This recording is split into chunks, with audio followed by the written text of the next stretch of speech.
The frosting was perfectly smooth, vanilla buttercream swirled into elegant rosettes that caught the afternoon light streaming through our Hinsdale dining room windows. "Happy 25th birthday, Nia," was written in delicate script across the top, each letter formed with the precision that only comes from paying extra for professional cake decoration. 4 years later, I can still taste the bitter irony of watching my sister Maya blow out the candles on a cake that bore my name. Have you ever experienced that moment when you realize your family's version of love operates by rules you were never taught? That July afternoon in 2021, as we gathered around our mahogany dining table for what was supposed to be Maya's birthday celebration, I thought I understood the dynamics of our family.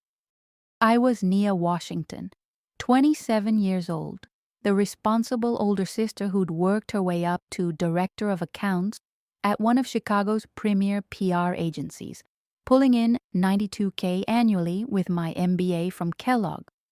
I lived in a Lincoln Park apartment that I'd furnished with my own money, drove a Honda Accord I'd researched and purchased myself, and took pride in my financial independence in a family where money had always flowed freely but never equally. Maya had just turned 25, fresh out of her master's program at Northwestern that our parents had fully funded, living rent-free in the guest house behind our family's Tudor mansion while she figured out her next steps. The guest house alone was worth more than most people's primary residences, complete with a renovated kitchen, marble bathroom, and French doors that opened onto our mother's prize-winning rose garden. Maya's version of struggling included a BMW lease that Dad covered, a credit card with no limit for emergencies, and the kind of casual financial security that comes from never having to check your bank balance before making a purchase. Our parents, David and Patricia Washington, had built their wealth through 2 generations of careful real estate investments and Dad's successful consulting firm that specialized in corporate restructuring. They lived in the kind of understated luxury that old money prefers, nothing flashy, everything expensive, with the quiet confidence that comes from never having worried about mortgage payments or college tuition. The Washington family had been established in Hinsdale society for decades, members of Oak Brook Hills Country Club, annual donors to the Chicago Symphony, the kind of people who appeared in the society pages not because they sought attention, but because their philanthropy was significant enough to warrant mention. But success in our family had always come with an asterisk that I was only beginning to understand. My achievements were acknowledged with polite pride, Nia's doing so well at her little PR job, while Maya's every minor accomplishment was celebrated like she'd won a Nobel Prize. When I'd graduated summa cum laude from Northwestern undergrad, the family dinner conversation had somehow shifted to Maya's decision to change her major to art history. When I'd gotten promoted to director level at 26, younger than anyone in the agency's history, Mom had spent the announcement dinner talking about Maya's latest pottery class and how artistic she was becoming. The pattern had been so consistent for so long that I'd learned to accept it as normal family dynamics. Parents often have favorites, I told myself. Maya was the baby, the artistic one, the daughter who still needed guidance and support. I was the independent one, the achiever who didn't require as much attention because I was obviously capable of taking care of myself. It seemed logical, even generous, that they would focus their energy on the child who needed more help finding her way in the world. What I didn't realize that afternoon, as I watched our housekeeper, Mrs. Chen, arrange 25 candles on a cake, decorated with my name for my sister's birthday party, was that I was about to discover just how deep this pattern ran and how expensive their version of favoritism had become. The summer air conditioning hummed quietly through the house, mixing with the sound of Maya's friends arriving for a celebration that would reveal truths about our family's financial priorities that I'd been too polite or too well trained to question before. The cake sat in the center of our dining room table like a beautiful lie, surrounded by gifts wrapped in expensive paper and tied with silk ribbons that probably cost more than most people spent on the actual presents inside.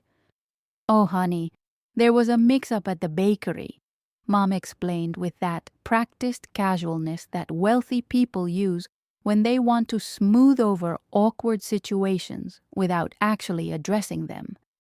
She was wearing her favorite Talbot's cardigan, the navy one with pearl buttons that she reserved for family gatherings, paired with the diamond tennis bracelet Dad had given her for their 20th anniversary. They somehow got confused about whose party this was for. "But the cake is gorgeous anyway, don't you think?" Maya laughed, her voice bright with the kind of uncomplicated joy that comes from never having to question whether you're truly wanted or just tolerated. "It's actually kind of funny, like the universe is reminding everyone that Nia's the perfect older sister who deserves all the celebration."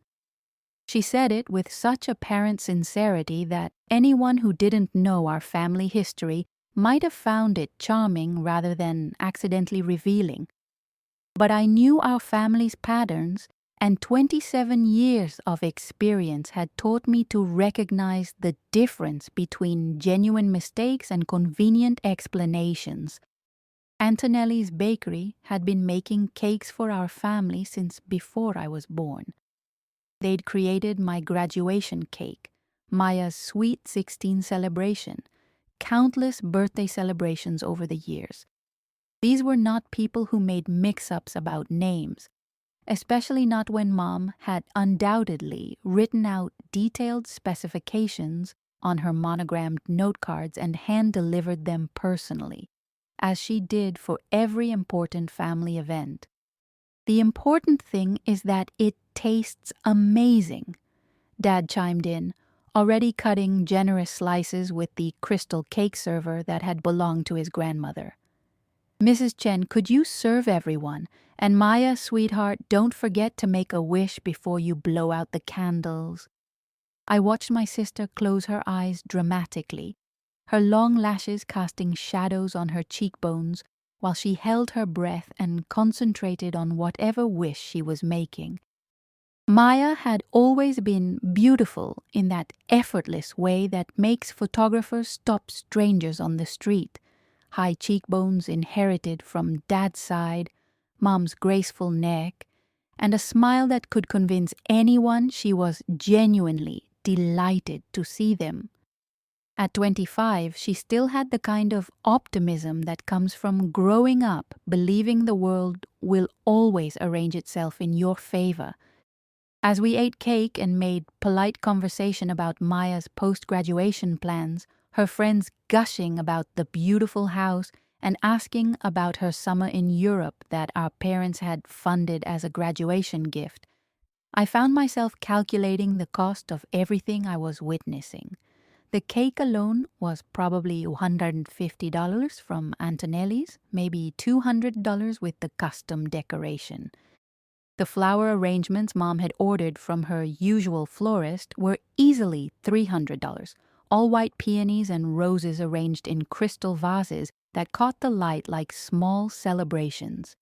The champagne Dad kept pouring from bottles that I recognized as the same Dom Perignon he'd served at his firm's anniversary party last year. $200 per bottle, and he'd opened at least 3.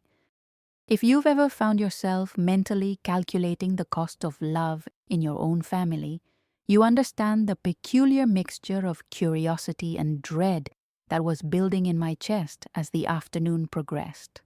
"Oh, Maya, before I forget," Mom said, her voice taking on that particular tone she used when she was about to present a surprise that she was especially proud of orchestrating. She disappeared into the kitchen and returned carrying a small wrapped box that looked suspiciously like jewelry. "Dad and I wanted you to have something special for this milestone birthday." Maya's eyes lit up as she carefully unwrapped the box, revealing a pair of diamond earrings that caught the afternoon light and scattered rainbows across our dining room walls. Even from across the table, I could see they were substantial, probably 2 carats each, set in what looked like platinum, the kind of earrings that require their own insurance policy and a safety deposit box. "They're gorgeous," Maya gasped, immediately putting them on and turning her head to show how they caught the light. "Thank you so much. They're absolutely perfect." Dad beamed with the satisfaction of someone who'd chosen exactly the right gift. "We wanted something you could wear forever, something that would remind you of how proud we are of the woman you've become." I smiled and made appropriate congratulatory noises, but my mind was working through the mathematics of family affection. Diamond earrings that size were probably worth at least $8,000, maybe $10,000, depending on the quality. For my 25th birthday, 2 years earlier, I'd received a beautiful pearl necklace that I'd treasured until I'd had it appraised for insurance purposes and discovered it was worth approximately $400. But the real revelation was still coming, hidden inside that perfectly decorated cake with my name written in elegant script. 2 hours later, as Maya's friends filtered out through our front door with promises to continue the celebration at some trendy Lincoln Park bar, I helped Mrs. Chen clear the dining room while Mom supervised the careful packing of leftover cake and the arrangement of flowers in vases that Maya would take back to the guest house. The afternoon had taken on that drowsy quality that comes after champagne and rich food, everyone moving a little slower, voices softer, the kind of family gathering that would be remembered as perfectly pleasant by everyone except the person who'd spent it doing mental arithmetic. "Nia, honey, would you mind helping Maya carry some of these gifts to the guest house?" Mom asked, her hands already rearranging the remaining peonies in a crystal vase. "Some of these boxes are quite heavy, and you know how delicate Maya is." Maya wasn't delicate. She'd played tennis competitively through high school and still worked out with a personal trainer 3 times a week that Dad paid for. But I'd learned years ago that pointing out these inconsistencies only made family gatherings more uncomfortable for everyone involved. I gathered an armload of wrapped packages and followed my sister through the French doors that led to the garden path connecting the main house to her private residence. The guest house had been renovated the previous year into what Architectural Digest would probably feature as modern luxury meets historic charm. Maya had chosen every fixture, every paint color, every piece of furniture with the kind of careful attention that's only possible when someone else is paying the bills. Marble countertops in the kitchen, heated bathroom floors, a walk-in closet that was larger than my first apartment's bedroom. Living there, rent-free, was probably worth $3,000 a month, maybe more, considering the Hinsdale rental market. "Just set everything on the kitchen counter," Maya said, already pulling off the diamond earrings and placing them carefully in a jewelry box that sat on the marble island. "I want to open everything properly when I have time to really appreciate each gift." I arranged the packages as directed, noting that there were at least 15 boxes of various sizes, plus several gift bags from stores I recognized as expensive even by our family's standards. Tiffany & Co. noodles, Neiman Marcus, a small bag from Hermes that probably contained something worth more than I made in a month, Maya's friends came from the same social circle we'd grown up in, families where 25th birthday gifts routinely included designer handbags, jewelry, and weekend trips to places most people only saw in travel magazines. The cake was so beautiful, Maya continued, carefully transferring leftover slices into a glass container. Even with the name mix-up, it was absolutely perfect. Mom has such good taste when it comes to these things. I watched her work, noting how she moved through her kitchen with the unconscious grace of someone who'd never had to worry about grocery budgets or utility bills, who'd never stood in a store calculating whether she could afford both the name-brand pasta sauce and the good Parmesan cheese. There was something almost ethereal about Maya's relationship with money.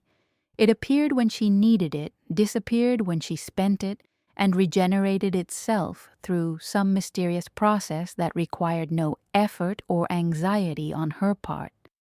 "Maya," I said, my voice carefully casual as I helped her arrange the remaining cake slices, "can I ask you something that might sound strange?"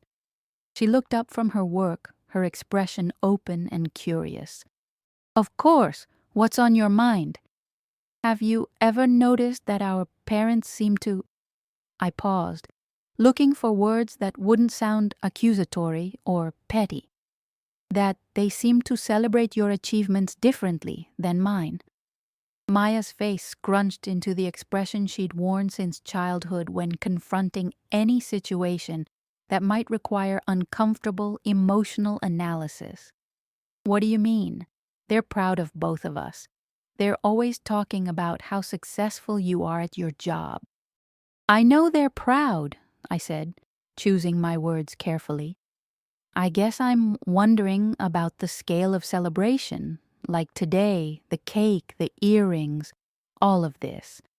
I gestured around her expensive kitchen, at the gifts waiting to be opened, at the life that had been constructed around her without any apparent financial contribution from her. Maya was quiet for a moment, her hands still as she processed what I was really asking. Then she smiled with the kind of genuine confusion that comes from someone who's never had to question whether they deserve what they have. "Nia, you're so independent and successful. You don't need the same kind of support that I do. Mom and Dad know you can take care of yourself." That's when I understood that Maya truly believed this narrative, that she'd constructed an entire worldview where receiving more meant needing more, where my financial independence was somehow proof that I required less love rather than evidence that I'd learned to expect less of it. The revelation was both heartbreaking and oddly liberating. She wasn't consciously manipulating the situation. She was just living inside a story that justified the inequality she benefited from. But I was about to discover that the story was more expensive than either of us realized. 3 days later, Maya called me at work with the kind of breathless excitement that usually meant she'd discovered a new restaurant or found the perfect dress for some social event I'd forgotten about. I was in my Michigan Avenue office, reviewing campaign metrics for our biggest client, when her voice burst through my phone speaker like sunshine through storm clouds. "Nia, you're not going to believe what I found," she practically shouted, the sound of rustling paper audible in the background. I was finally opening all my birthday presents, and there was something incredible inside the leftover cake. My stomach dropped with the peculiar certainty that comes from recognizing a pattern just as it's about to reveal its most devastating iteration. "What kind of something?" I asked, already knowing that whatever Maya had discovered would reframe everything I thought I understood about that perfectly decorated cake with my name written in elegant script. "A check." Maya's voice was pure delight, the sound of someone who'd found an unexpected $20 bill in an old coat pocket. Except amplified by whatever amount was written on that piece of paper. It was wrapped in plastic and tucked right inside the cake layers. Can you believe that? Mom and Dad are so creative with their surprises. The Chicago skyline blurred outside my office window as I processed what she was telling me. How much was the check for Maya? $5,000. She said it like she was announcing she'd won the lottery, which I suppose, from her perspective, she had. There's a note attached that says, "For your future adventures, with all our love." Isn't that the sweetest thing? They know I've been wanting to take that photography workshop in Tuscany, and now I can do it without worrying about the cost. $5,000 hidden inside a cake decorated with my name for my sister's birthday party. The mathematical precision of the insult was almost impressive. They'd managed to combine the ultimate symbol of family celebration with a financial gift that was worth more than I made in a month, all while literally putting my name on the presentation of Maya's privilege. That's amazing, I managed, my voice steady despite the fact that my hands were shaking slightly as I gripped my phone. Mom and Dad really went all out for your birthday. They always do, Maya said, with the unconscious confidence of someone who'd never had to question whether love and money were the same thing in her family. Oh, and Nia, the funniest part is that the check is actually made out to you. Isn't that hilarious? Mom must have been so focused on the surprise that she mixed up the names when she was writing it. I'll have Dad write me a new one, but I thought you'd get a kick out of the mistake. The room went silent except for the hum of my office air conditioning and the distant sound of Chicago traffic 20 floors below. Maya kept talking, something about the photography workshop and how she'd always dreamed of studying light and composition in the Italian countryside, but I couldn't focus on her words. A check made out to me for $5,000 hidden inside a cake decorated with my name, given to my sister for her birthday. Maya, I interrupted, my voice sharper than I'd intended. Can you read me exactly what's written on the check? Sure. It says, pay to the order of Nia Washington, $5,000 and 0000. Then Dad's signature and yesterday's date.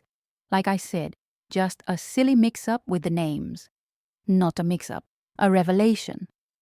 For the first time in my adult life, I was seeing the mathematical reality of how our family's love was distributed, and it was even more calculated than I'd imagined. They'd written me a check for $5,000, more money than they'd ever given me for any birthday, graduation, or achievement. And then they'd literally given it to Maya instead. The cake, the name, the check. It was all supposed to be mine, and they'd handed it to my sister without a second thought. Maya, I need you to listen to me very carefully, I said, my voice taking on the kind of professional calm I use during crisis management for our most difficult clients. I don't think this was a mistake. I think Mom and Dad meant to give that to me, and someone got confused about whose birthday party this was supposed to be. The silence on the other end of the phone stretched so long, I wondered if the call had dropped. Finally, Maya spoke, her voice smaller and more uncertain than I'd heard it in years. That doesn't make sense, Nia. Why would they plan a surprise for you at my birthday party? Because they'd never learned the difference between loving us both and treating us equally. Because they'd spent so many years justifying the inequality that they'd stopped seeing it as inequality at all. Because somewhere in the process of planning Maya's celebration, they'd decided I deserved something special too, but they'd given it to her anyway. The truth was more painful than any intentional slight could have been.